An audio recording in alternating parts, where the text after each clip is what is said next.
Good morning and welcome to the Hobby Breakfast Show Before You Buy. In this week's episode, it is Radagast Alliance. Because content. I'm joined today by Onod. Hello. And the Mayor. Hello. We all need more podcasts, so here we are. Yeah. Okay. Anyway, I'm the only one who's played part of this list, and Onod's played it 2 editions ago, which I guess is how many years ago now? Too many. Too many. Okay. I don't know how much credibility we have in this one, but we're going to roll with it anyway. And there go all the viewers. What viewers? Anyway, so Mayor, what are you going to need to play this army? Well, if I scroll back to the beginning of this presentation, you're going to need the rule books, which includes the main rules, and only Armies of the Hobbits. Lucky for you, you can buy that book. You could buy the other one if you just want the rules for the Eagles. But yeah, if you want to actually play the powerhouse that is Radagast Alliance, you should probably buy the Armies of the Hobbit. The true hobbyist's pick is just the Army of Lord of the Rings, so we all know it. Okay. In terms of overview, you're going to be a very low model count. I think you can have. Well, actually, I guess if you went up, you could go up to 1,000 points if you really wanted to, and you could just fill out with Great Eagles and stuff like that. But I think at most points levels, you're probably going to have 5 or 6 models, and while those models are all actually going to be pretty good and they are quite versatile, I think, as we'll come on to later, they are quite hard to get value from. Mm-hmm. In terms of collecting them, it's actually not too bad. You can definitely shell out some cash if you want to. You could buy the Forge World Guy here and stuff like that, but there's no requirement to do that. You could just buy the Eagles set from GW, and then it's pretty good value. But yeah, and then in terms of how hard it is to play, I don't know really. I think it is maybe quite a highly skilled list, but I've only played this a couple of times, and I think it is maybe more solid than people give it credit for. Your Eagles are pretty high defense. The Bear will be quite high defense. Radagast is fairly tough. I don't think it's as maybe glass cannony as some people say it is. No, but I think it's very swingy, and also depending on the scenario and your opponent, obviously you might be looking at a very easy win or a very heavy defeat. Yeah, it definitely has weaknesses. Some scenarios, Reconnoiter, for instance, is very, very difficult. Anything that involves model count is going to be quite challenging. In terms of most of the games, yeah, I was about to say, actually, now I think about it. In terms of the point sweet spot, you don't want to be too low, but you also don't want to be too high. I'd say anywhere from 450 upwards is probably okay, because then you're actually getting in a couple of Eagles and Radagast, which is actually pretty good. Or you could put Bayon in as well. You probably don't want to go much above 700, 750, because then I think you'll actually start to run into opponents that have tools to deal with all your big monsters. Yeah, and the model count. Yeah, the model count becomes even more crippling at that points level. Yeah, cost to collect, as I said, isn't too bad. You can definitely how much is Forge World Guy here now? Is he 70 quid or something?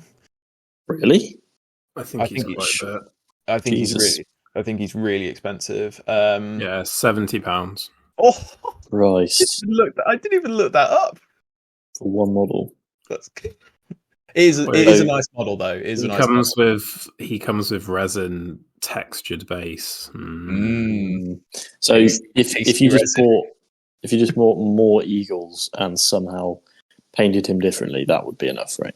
Yeah, for sure. That's what I've done. In fact, yeah, you can get 4 Eagles for less than the price of Guy here.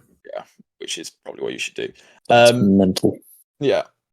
Competitive viability, it says low on the slide, and I think that's probably true. I think it has too many bad scenarios for it to be truly very competitive. Yeah. But I do think it's pretty good, and I think actually, against a lot of armies, they really are going to struggle to deal with like multiple big threats. So I think it is actually maybe up towards mid rather than just low. But yeah, I think maybe for highly experienced players, it might be medium. For everyone else, anyone starting with the army or starting with the game, it's definitely low. Cool. Right, let's talk about the army bonus. It doesn't sound like much, but it is surprisingly good. And there's quite a niche interaction where I'm going to have to check this, but I think when you hurl into combat, anything strength 6 or below gets knocked over. But with the eagles on the charge, they go up to strength 7, which I think means, and I'll double check this. Well, to be honest, I probably don't need to. I think it might be stuff under strength. Like if it's strength 6, then nothing happens to it, I think.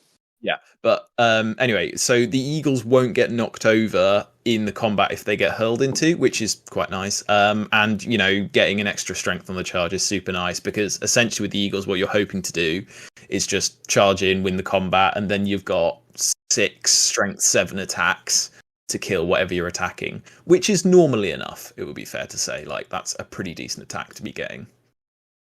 Yeah, it's true. You sound a bit skeptical. I mean, I think it's fine. I think it only really, like, the scenario that you're detailing only really helps if your opponent has monsters that can hurl, which isn't a ton of competitiveness. It's also if you hurl.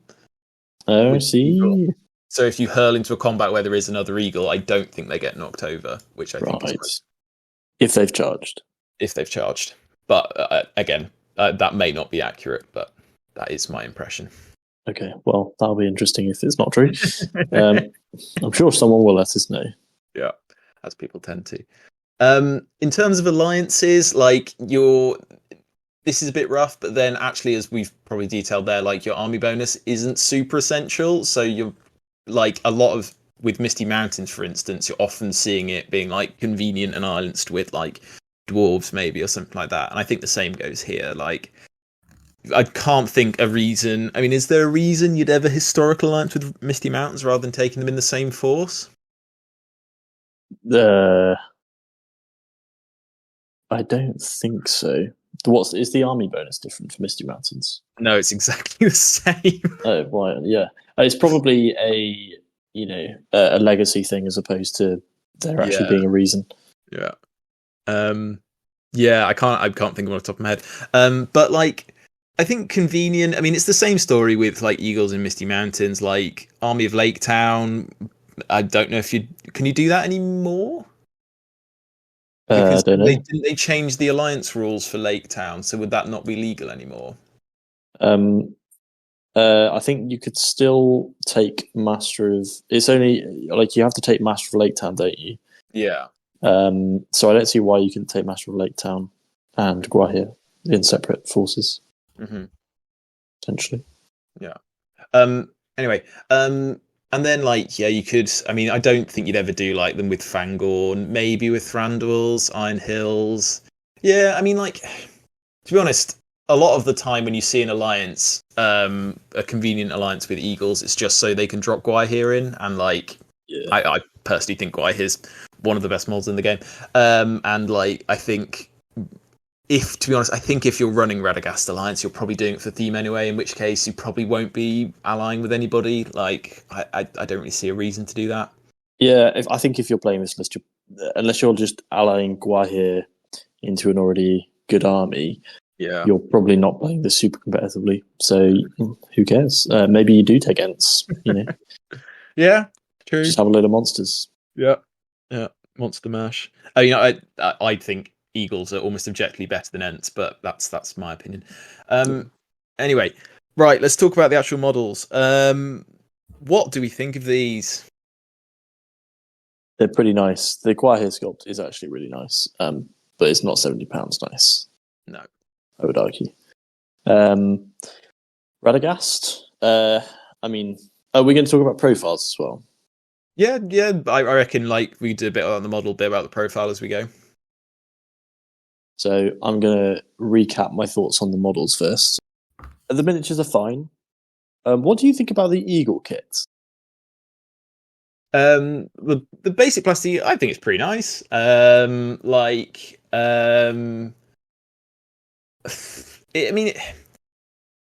actual Eagles are pretty nice. I think they've aged fairly well. Like, I'm actually quite happy with how mine were painted. I think there is a better solution to flying bases than the one that currently exists, is what I will say. Like, I think I'm just permanently worried about what's going to happen when I'm like taking them to a tournament, or even just like taking them from like one place to another. Like, they are quite fragile. But yeah, like, you get a lot for your money in terms of like points value. And you know, if you can pick them up on a deal, you can probably get them for like 25 quid or something. So yeah, it's not too bad. That's true. You could get them pretty cheap. The models, I never know how I feel about them. I mean, Eagles are Eagles. Like, I don't dislike them, but the models just seem quite flat, quite plain. I don't know. And they've got decent texture on the wings. Yeah, they do. They do. I don't know. I mean, I don't know what I was expecting from Eagles. I think they're fine. I think the Bjorn model, though, might have been in the running for our most hated sculpt at some point. Yeah, it was in the. Yeah. Why was it on? Why was it in there? Is it just like the lack of texture on it or something? It's just the bear looks horrible. Yeah. Yeah. Doesn't really look like a bear. No. Which is a key aspect of making a bear model. Yeah, I mean, I think the Radagast kit is interesting because you get like a lot of models, you get a lot of options, but I don't think it's that great value because I think it's almost 50 quid off the top of my head. It's 50 quid and you don't get the Eagle to put Radagast on top of. Yeah, that's a feel bad.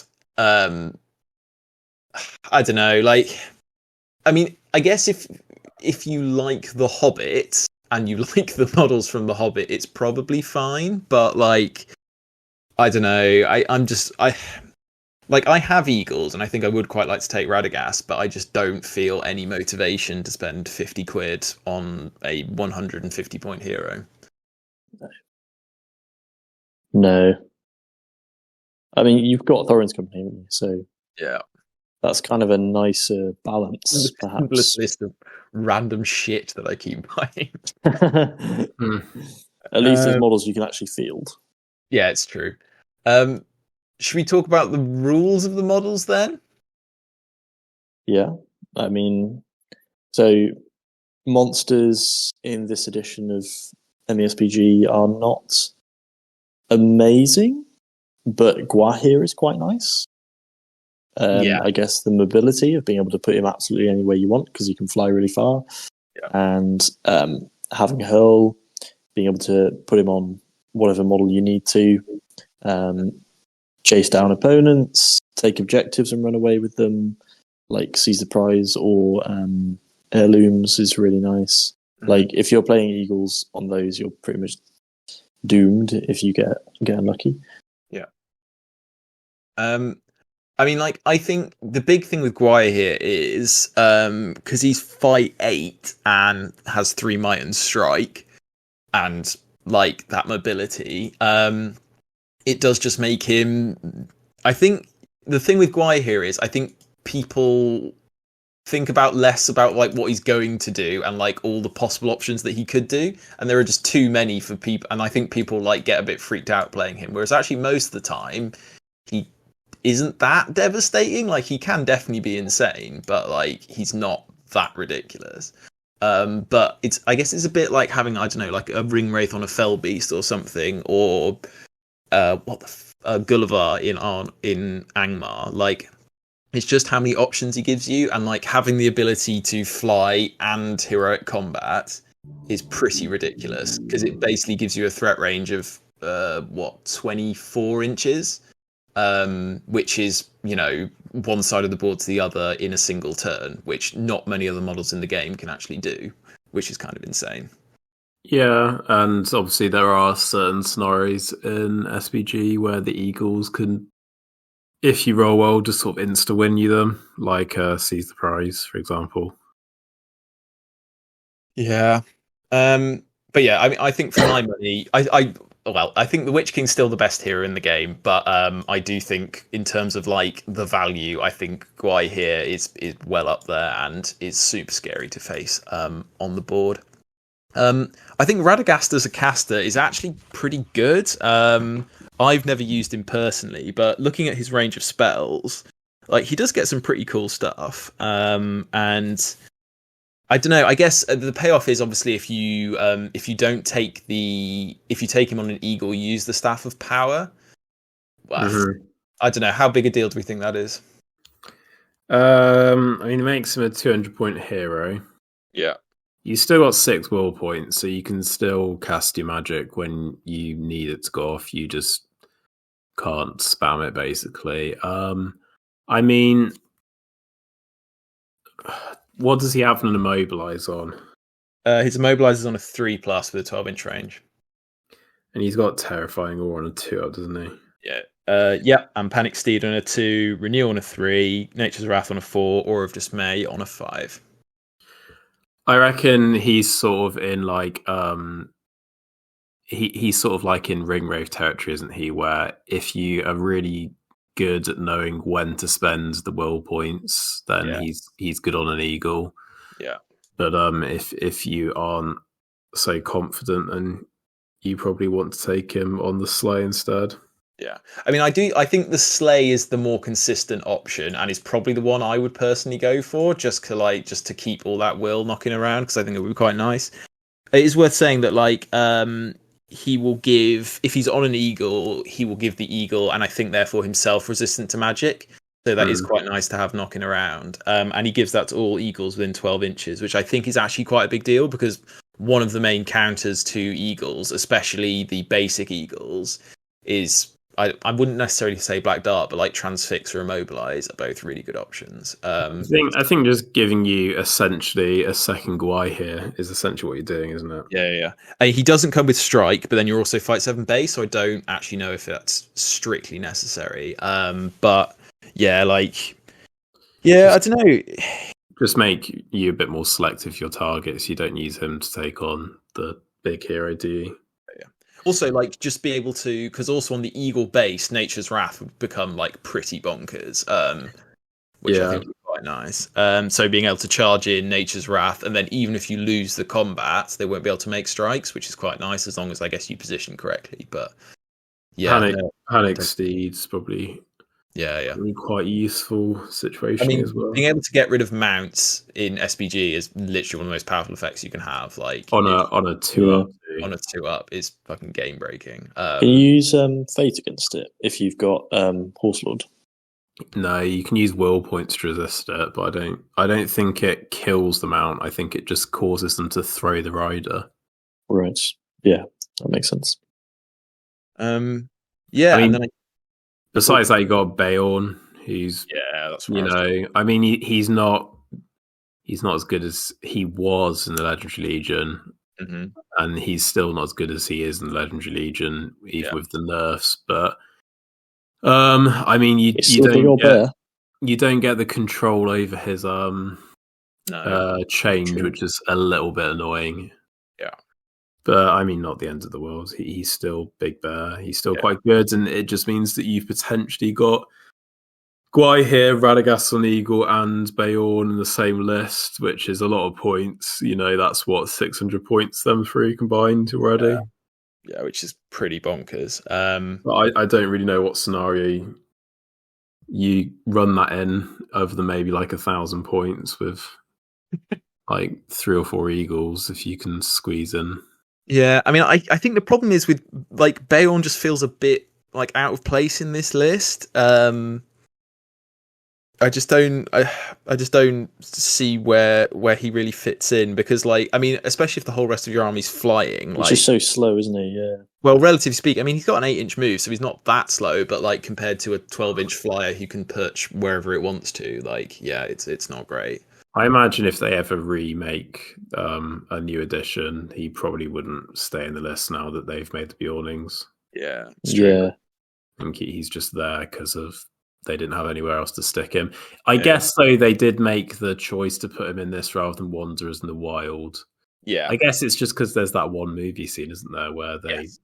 It'd be cool if you could parachute drop him in the game. Jesus. Just deep strike him in from an eagle base. And then I guess final one is the Great Eagles. Do either of you have any strong opinions on the Great Eagles? Same issue that all monsters that aren't heroes have. As soon as you don't roll a 6, they might be fucked. I think it would have been more interesting if they'd made the Eagles less points and very slightly worse, so you could get more of them. I think that would have made more of an interesting dynamic, even though I think it wouldn't necessarily align with the lore as much. I think it would be more interesting. I mean, my experience using Eagles has been that like they're really good as long as they have a hero to support them. When they're by themselves, they do just feel a bit vulnerable. So like, I mean, I've run the meta-breaking combination of Eagles and Thorin's company. And basically what I've normally done is pair an Eagle with either Dwalin or Thorin. And if you line it up correctly, you can go heroic combat with Dwalin or Thorin, whatever, charging an Eagle, knock to the ground, and then you can do the same again. I think the problem is without that, they just don't feel super powerful. But yeah, they're really good. And like when you're rolling hot, they are just completely obnoxious. And they didn't give Eagles a special brutal power attack, did they? No. Which is an interesting choice because you'd have thought they would. What would you have made if you'd had to design one? Something where they can like pick someone up and drop them. I feel that would be quite a. Doesn't the I swear the like fell bats can do something like that. The fell bats can fly over somebody and attack them. That would be quite good on Eagles actually, but then they'd just be a kiting nightmare, wouldn't they? Yeah. They would be, yeah. I think this is good because it forces them to engage, which is what you probably want. Like you don't, as you say, you don't want the Eagles sort of zipping around the board being obnoxious. So something would have been nice, or maybe like a special strike where like they just like instantly dismount somebody to represent them, like picking them up off their horse or something. I don't know, just like a little something. Mm-hmm. It's a bit like Ents, where it's just like I feel like if the Ents got the ability to like act as like a siege weapon rather than just having throw stone, it would just give them that something a little bit more flavorful, which I don't think really makes them breaking. Yeah. But there you go. Collecting pros and cons. AT collecting. They're not super expensive, and you can build a whole army fairly cheap. Wow. Yeah, actually, maybe I'm telling a lie. If you're buying that £50 Radagast box and Forge World Gwaihir, it's very expensive. If you're just using a plastic Eagles Gwaihir and going on eBay and picking up one Radagast model, then they're fine. Yeah. But yeah, I mean, I enjoyed painting them. Like, I think you're gonna need to get good at like dry brushing, and a bit of like blending. So blending like the head into the feathers and same on the legs, stuff like that. But that was fine. I think the models are fairly up to date. Like, it's a relatively new range, and everything still looks fairly fresh. So that's nice. In terms of cons, like as we've just said, like if you want the actual up-to-date models, it is going to be very expensive, and I don't know if you'll actually feel like you're getting value necessarily. Like, I'd argue you probably wouldn't feel like you're getting value from them if you're spending that much money and getting those models. The storage and transporting them is a complete nightmare. Like, for mine, I've taken them off their flying, off the 25 mil base. I've taken them off their bases basically, and put the bases separate, and then try and lie them as flat as I can in my case. But I don't know if that's the best solution. I think a lot of people, it's quite popular to remove the flying base and build up a bit of sort of terrain scenery or something. Yeah. and then have them like glued to that. But obviously, then that comes with the problem of it's quite bulky to transport. But yeah, I mean, any model that is flying is kind of problematic, isn't it? Yeah.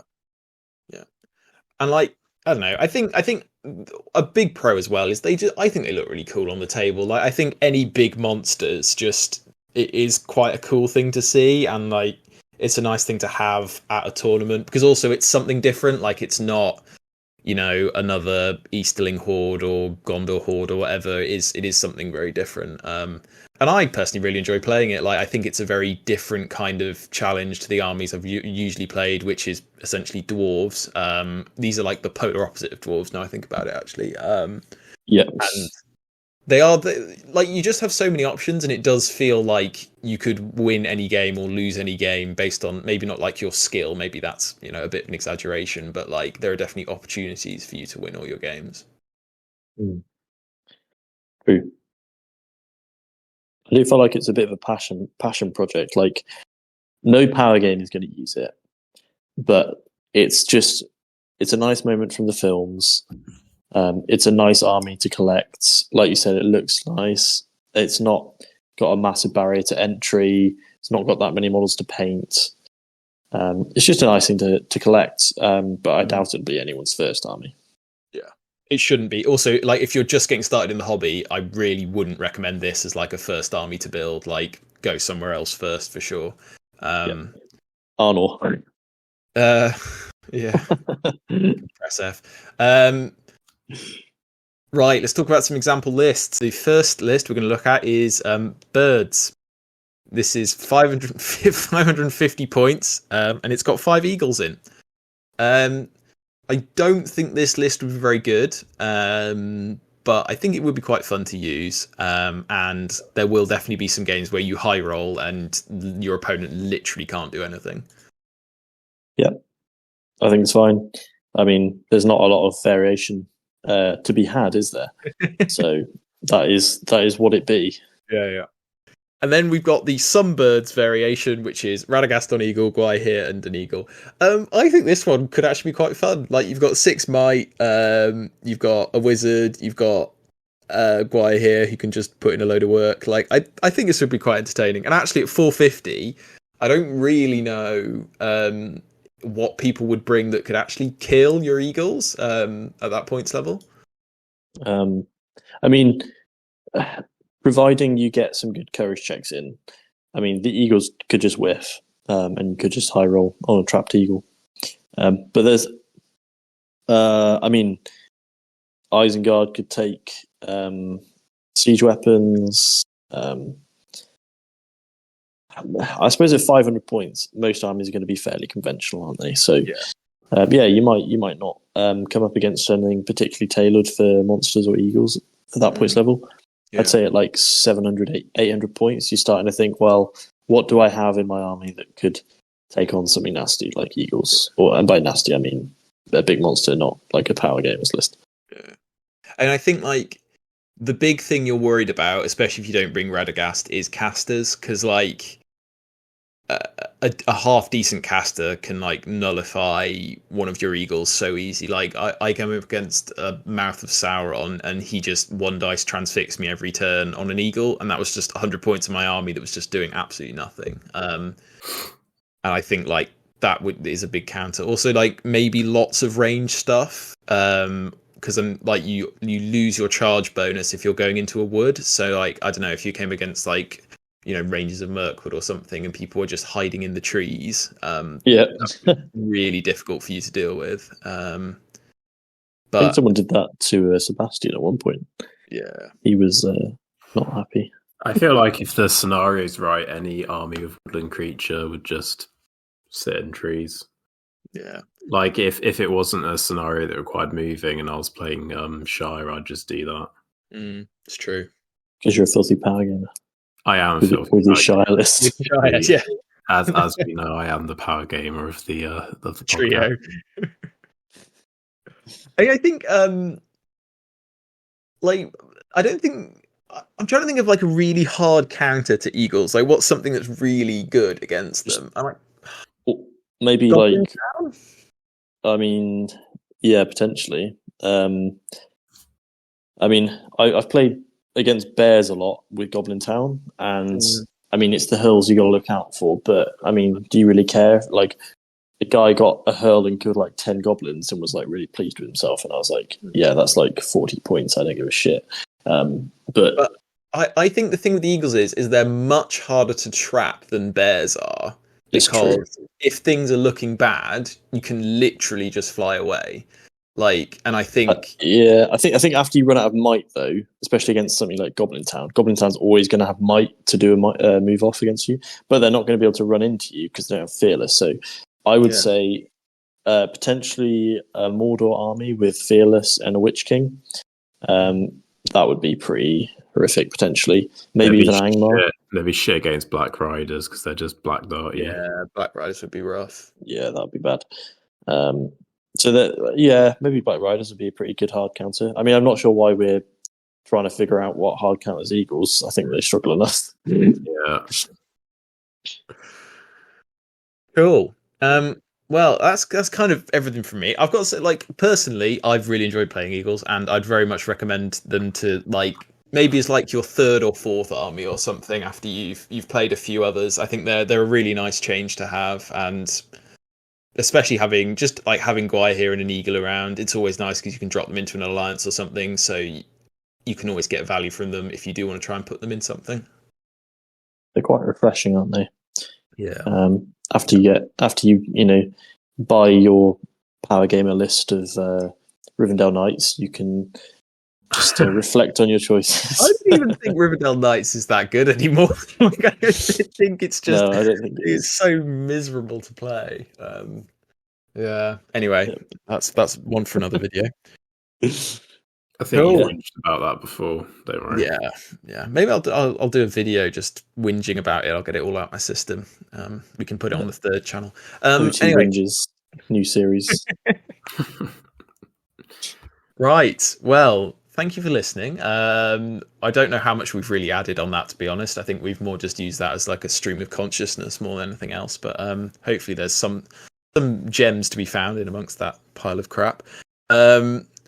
I've been OT. Don't oversell it. I've been OT. I've been joined by the mayor. Goodbye, everyone. I hope you survived. Right. And or not. Goodbye, everyone. I hope that you did not survive. That covers both possible options. Cool. So one of us will be happy. Peace. Yeah.